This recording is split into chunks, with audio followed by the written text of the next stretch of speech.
Question 28 में m1 m2 और m3 इनके एक्सीलरेशन फाइंड करने हैं और ये फाइंड करना है कि m1 कितने टाइम आफ्टर इस अपर पुली से स्ट्राइक करेगा। अपर पुली से जो m1 ब्लॉक है वो 20 सेंटीमीटर बिलो था शुरू में। तो अगर हम ये कंसीडर करते हैं कि acceleration let the acceleration of block m1 is small a, तो अगर हम ऐसा कंसीडर कर लें तो और एपीडी फ्री बॉडी डायग्राम बना लें m1 का, तो इस पर जो नेट वेट होगा वो वर्टिकली डाउनवर्ड एक्ट करेगा, ये है m1 जी, और टेंशन फोर्स अपवर्ड एक्ट करेगा। अपर स्ट्रिंग में अगर हम टेंशन कैपिटल टी कंसीडर करें तो ये कैपिटल टी टेंशन अपवर्ड में एक्ट करेगा। अब ये अपवर्ड एक्सीलरेटेड है तो डेफिनेटली इस पर नेट फोर्स जो होगा वो अपवर्ड में होगा और ये एफ नेट जो होगा वो टी माइनस m1 जी होगा, upward force minus downward force.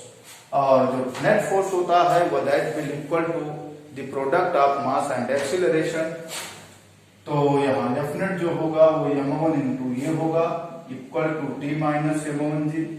Question में बताया गया है कि जो ये मास m1 है वो 1 किलोग्राम है, तो इसकी वैल्यू अगर हम यहाँ रखते हैं तो ये इक्वल टू टी माइनस जी होगा, जो इक्वेशन 1 हो गया। अब हम पुली P के लिए सॉल्व करते हैं। फॉर पुली P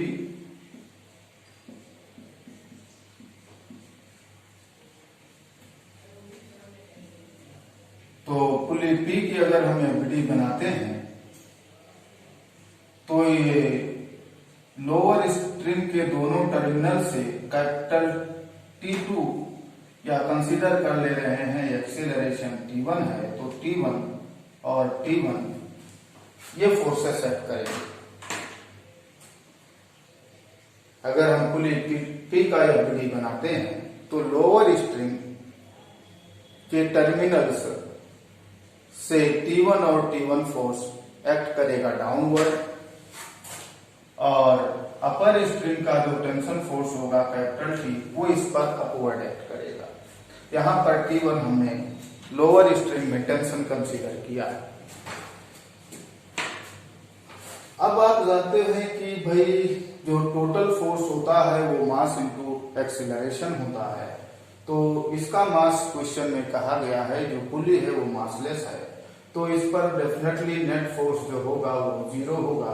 अगर नेट फोर्स 0 होगा तो जो फोर्सेस हैं वो बैलेंस हो रहे होंगे, तो यहां से हमें एक रिलेशन मिल जाएगा, जो T होगा वो 2T1 होगा।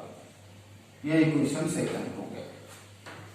अब m2 और m3 के लिए भी हम सॉल्व करेंगे, लेकिन m2 और m3 के लिए सोल्यूशन में एक प्रॉब्लम ये आएगी कि जो m2 और m3 है वो जिस स्ट्रिंग से कनेक्ट है वो स्ट्रिंग पुली कैपिटल P के ऊपर पास कर रही है और पुली कैपिटल P किसी फिक्स्ड सपोर्ट से कनेक्ट नहीं है।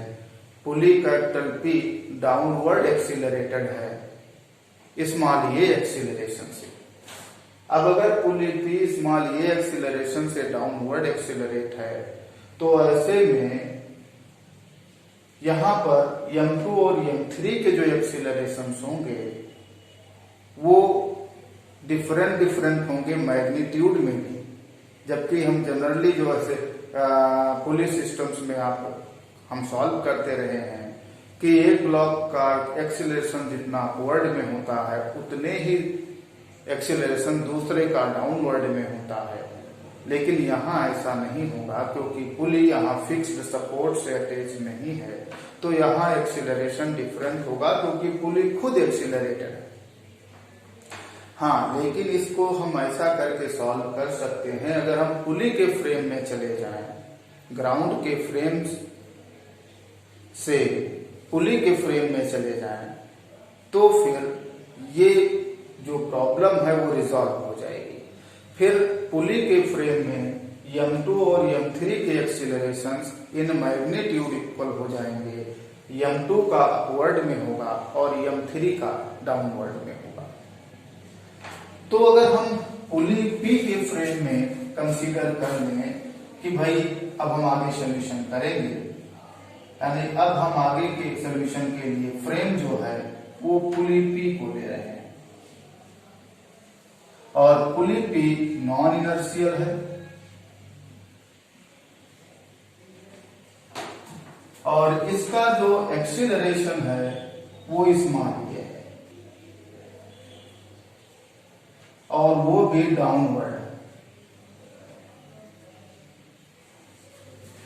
पुली P का एक्सीलरेशन डाउनवर्ड है। तो अगर इसके फ्रेम में हम सॉल्व करते हैं और m2 का एफबीडी बनाते हैं तो m2 पर जो फोर्सेस एक्ट होंगे, एक तो उसका वेट होगा वर्टिकली डाउनवर्ड m2g और लोअर स्ट्रिंग में अगर हम ने टेंशन यहां कंसीडर कर ही लिया है कि T1 है तो ये T1 टेंशन अपवर्ड में एक्ट करेगा। लेकिन हम फ्रेम पुली को ले रहे हैं तो पुली को अगर हम फ्रेम ले रहे हैं तो पुली तो नॉन इनर्शियल है और जब नॉन इनर्शियल है तो यहाँ स्यूडो फोर्स का कॉन्सेप्ट आएगा। स्यूडो फोर्स जो होता है वो जो फ्रेम है उसके एक्सेलरेशन के अपोजिट डायरेक्शन में होता है। यहाँ जो है फ्रेम हम पुली को ले रहे हैं उसका एक्सेलरेशन डाउनवर्ड है तो स्यूडो फोर्स यहाँ अपवर्ड एक्ट होगा। अब कितना होगा? तो जो स्यूडो फोर्स होता है वो जिस ब्लॉक की हम एफबीडी बना रहे हैं मास तो उसी का रहेगा और एक्सीलरेशन उस नॉन इनर्शियल फ्रेम का होगा और मास ब्लॉक के मास और नॉन इनर्शियल फ्रेम के एक्सीलरेशन का प्रोडक्ट फाइंड कर लेंगे, उतने ही मैग्नीट्यूड का स्यूडो फोर्स होगा। तो यहाँ हम m2 का एफबीडी बना रहे हैं और नॉन इनर्शियल फ्रेम का एक्सीलरेशन स्मॉल ये है और डाउनवर्ड है तो स्यूडो फोर्स अपवर्ड में होगा और ये स्यूडो फोर्स होगा m2 इंटू ये। इस तरीके से ये एफबीडी हमने बना ली m2 की, वो भी पुली के फ्रेम में। ये एफबीडी हमने जो बनाया है वो पुली के फ्रेम में है। अब पुली के फ्रेम में अगर हम ये कंसीडर कर लें कि ये जो m2 ब्लॉक है वो अपवर्ड एक्सीलरेटेड है with acceleration small a dash. अगर हम ये कंसीडर कर लेते हैं कि वो अपवर्ड एक्सीलरेटेड है with acceleration small a dash तो फिर डेफिनेटली इस पर जो नेट फोर्स होगा वो अपवर्ड में होगा और वो अपवर्ड में नेट फोर्स जो होगा वो F net equal to upward force है T1 प्लस m2a और माइनस डाउनवर्ड फोर्स है m2g और जो नेट फोर्स होता है वो मास और एक्सीलरेशन के प्रोडक्ट के इक्वल होता है। तो ये इसका मास है m2 और इस फ्रेम में हमने इसका एक्सीलरेशन ये डैश कंसीडर किया है तो m2 ये डैश जो होगा वो T1 plus m2a minus m2g। m2 की वैल्यू क्वेश्चन में बताई गई है, ये 2 किलोग्राम है। यहाँ वैल्यू को अगर हम करते हैं तो ये आएगा 2a dash equal to T1 plus 2a और माइनस 2g। ये इक्वेशन थर्ड हो गया। अब हमें 3 इक्वेशंस मिल चुके हैं, एक तो m1 के लिए और इस पुली के लिए दूसरा और तीसरा m3 के लिए। एक रिलेशन और हमें अटेन हो जाएगा वो ब्लॉक m3 के लिए सॉल्व करने पर। ठीक है, तो अब हम पुली ब्लॉक m3 का एफबीडी बनाते हैं। यह है ब्लॉक m3, इसका जो वेट है वो वर्टिकली डाउनवर्ड है तो m3g और इस पर भी टेंशन फोर्स अपवर्ड में है T1। हम यहाँ भी फ्रेम पुली को ही लेकर चल रहे हैं तो यहाँ भी जो स्यूडो फोर्स यहाँ भी एक्ट होगा और स्यूडो फोर्स इस पर भी अपवर्ड एक्ट होगा, लेकिन यहाँ जो स्यूडो फोर्स होगा ब्लॉक का मास m3 है तो अब की बार जो स्यूडो फोर्स होगा वो m3 होगा। तो ये हो गया एफबीडी। लेकिन जैसा मैंने अभी कहा था कि भाई हम पुली के फ्रेम में अगर सॉल्व कर रहे हैं तो m2 और m3 के एक्सीलरेशन इन मैग्नीट्यूड इक्वल होंगे। m2 का अगर अपवर्ड है तो m3 का उतना ही डाउनवर्ड में होगा, यानी इस फ्रेम में इसका एक्सीलरेशन a डैश डाउनवर्ड होगा, तो इस पर जो नेट फोर्स होगा वो भी डाउनवर्ड होगा इस फ्रेम में। तो नेट फोर्स कितना होगा सॉल्व करते हैं, तो यहाँ नेट फोर्स फाइंड कर लेते हैं। F नेट इक्वल टू, तो F नेट यहां से फाइंड होगा downward force m3g minus upward force, upward forces में है T1 भी है और m3g भी है, तो इन दोनों को सब्ट्रैक्ट करेंगे। ये हो गया नेट फोर्स, और नेट फोर्स जो होता है वो मास और एक्सीलरेशन के प्रोडक्ट के इक्वल होता है। तो यहां मास है m3 into a dash equal to m3g minus T1 minus m3, और m3 क्वेश्चन में कहा गया है कि 3 किलोग्राम है, तो ये वैल्यू अगर हम यहाँ पुट करते हैं तो आ रहा है 3a dash equal to 3g minus T1 minus 3। ये इक्वेशन 4 हो गया। अब अगर इक्वेशन 3 और 4 को हम ऐड कर देते हैं, इक्वेशन 3 प्लस 4, ऐसा करने से जो T1 है वो कैंसिल हो जाएगा, क्योंकि थर्ड में प्लस में है T1 और 4 में माइनस में है, तो ये कैंसिल हो जाएगा।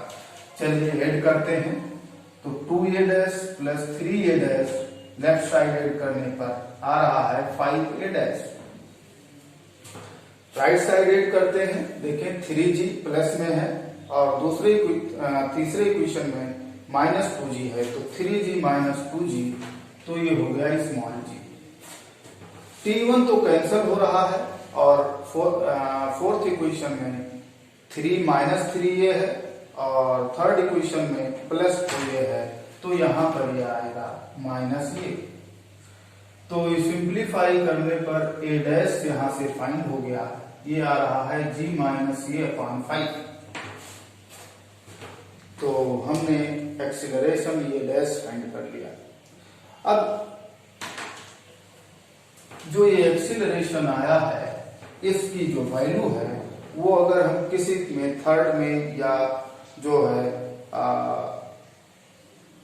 थर्ड में या जो है फोर्थ किसी एक में पुट करके हम T1 को फाइंड कर सकते हैं from equation third. Equation third में वैल्यू पुट करते हैं 2a डैश, तो 2/5 और ये डैश यहां पर वैल्यू पुट कर रहे हैं, तो g माइनस ये 2/5 इंटू g माइनस ये 2a डैश हो गया इक्वल टू T1। और यहां भी देखें तो -2 अगर हम कॉमन कर लें तो g माइनस ये यहां भी है, तो यहां से T1 इक्वल टू अगर सिंप्लीफाई करेंगे तो ये 2/5 और प्लस g माइनस ये,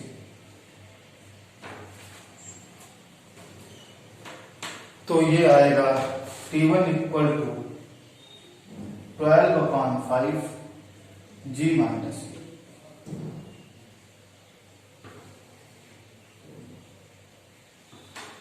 तो T1 हमने फाइंड कर लिया। अब इस T1 की वैल्यू को अगर हम जो है इक्वेशन सेकंड में पुट कर दें फ्रॉम इक्वेशन सेकंड,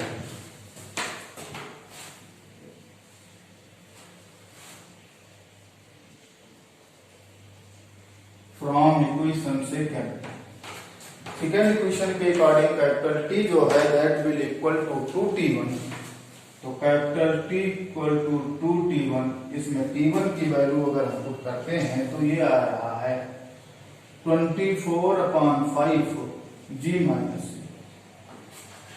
तो कैपिटल T की वैल्यू हमें यहां फाइंड हो गई।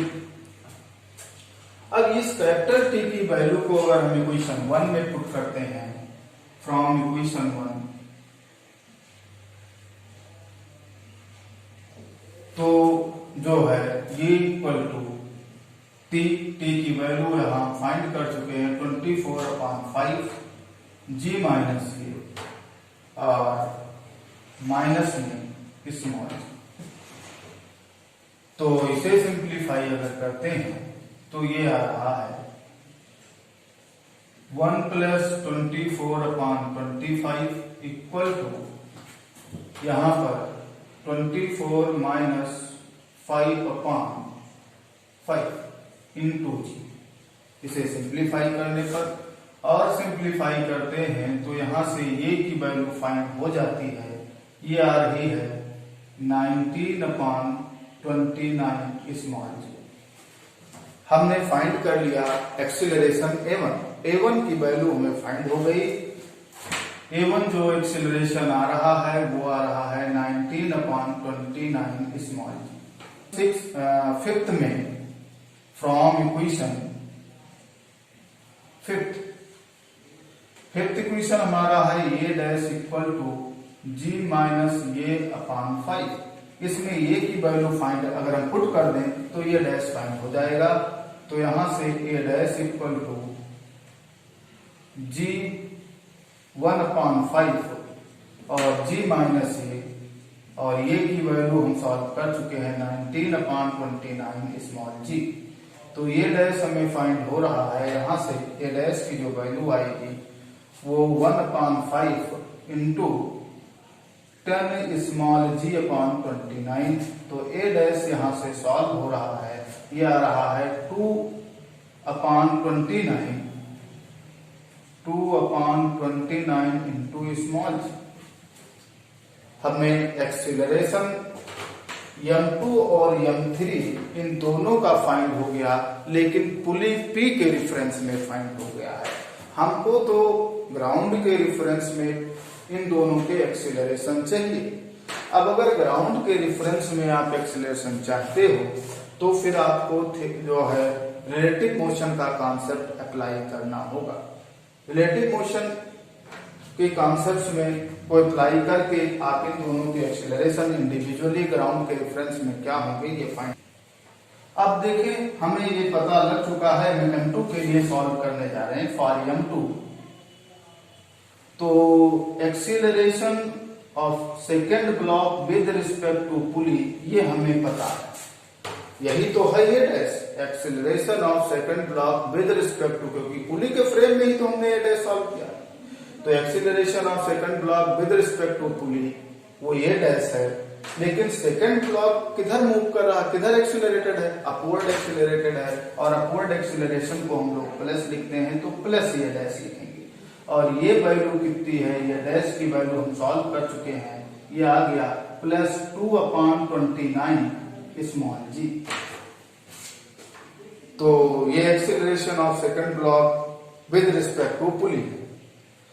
और एक्सेलरेशन ऑफ पुली भी हमको पता है। जो ये पुली है वो उतने ही एक्सेलरेशन से एक्सेलरेट थी जितने से M1 अपवर्ड में एक्सेलरेट था। कितना एक्सेलरेशन पुली का एक्सेलरेशन जो है वो स्मॉल ये है और डाउनवर्ड है। तो यहां पर हमें माइनस ये लेना होगा और ये वैल्यू जो आ रही है ये minus 19/29 small g. Acceleration of second block minus acceleration of pulley equal to acceleration of second block with respect to pulley.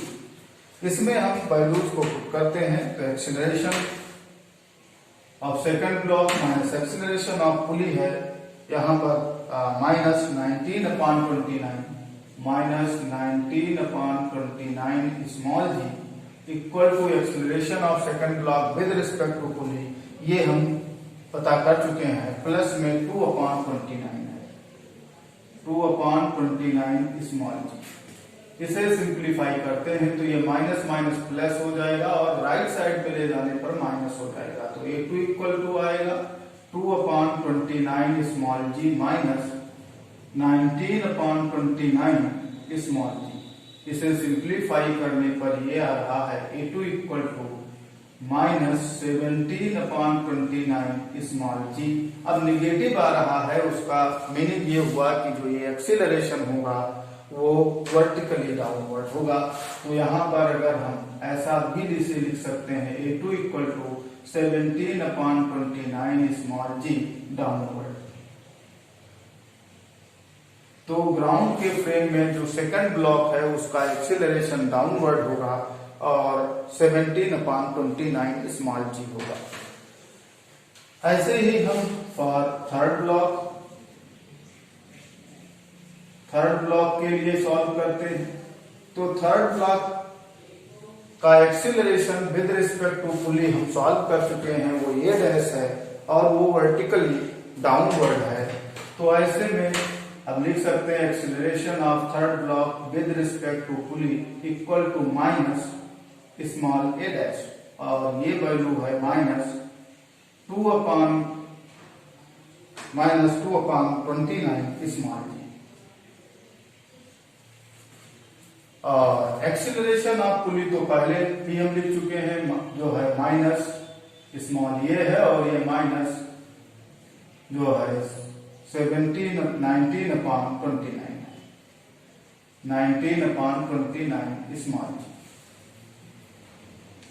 तो फिर से यहाँ रिलेटिव मोशन का कॉन्सेप्ट अप्लाई करते हैं। Acceleration of third block minus acceleration of pulley equal to acceleration of third block with respect to pulley. तो इसमें values put करते हैं। तो यह रहा A3 minus acceleration of pulley minus 19/29 small g equal to acceleration of third block with respect to pulley, यह है -2/29 small जी। इसे सिंप्लीफाई करते हैं तो ये 3 इक्वल टू ये आ रहा है -21/29 स्मॉल जी। यह भी निगेटिव आ रहा है। इसका मीनिंग ये हुआ कि M3 का भी एक्सीलरेशन ग्राउंड के रेफरेंस में जो होगा वो वर्टिकली डाउनवर्ड होगा। तो यहां से A3 इक्वल टू लिख सकते हो 21/29 स्मॉल जी डाउनवर्ड। अब एक पार्ट इस क्वेश्चन का और बच रहा है, वो इसमें ये कहा गया था कि भाई कितने टाइम आफ्टर जो ब्लॉक M1 है वो अपर पुली से स्ट्राइक करेगा। तो यहाँ पर देखिए फिगर में यहाँ पुली जो थी वो पुली जो थी अपर पुली जो फिक्स्ड सपोर्ट से अटैच थी वो फर्स्ट ब्लॉक से 20 सेंटीमीटर बिलो थी, और यहाँ जो ब्लॉक है वो रेस्ट से स्टार्ट कर रहा है और इसका जो एक्सीलरेशन है वो अपवर्ड में स्मॉल ये है और हम इस ये को सॉल्व कर चुके हैं। ये था 19/29 स्मॉल जी। तो अब इसमें second equation of motion apply कर लो।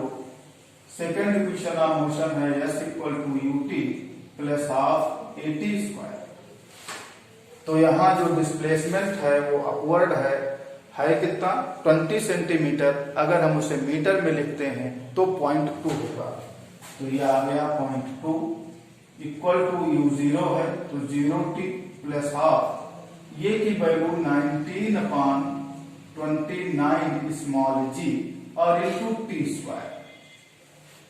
यहां से सिंप्लीफाई करते हैं तो यहां से जो t की वैल्यू आएगी वो आ रही है √0.2 × 2 × 29/90। तो इसे सिंप्लीफाई करने पर ये अप्रोक्सीमेटली 0.25 सेकेंड आता है। पहले यहां से फाइंड हो गया कि जो ब्लॉक M1 है वो 0.25 सेकेंड आफ्टर पुली से जाकर हिट करेगा।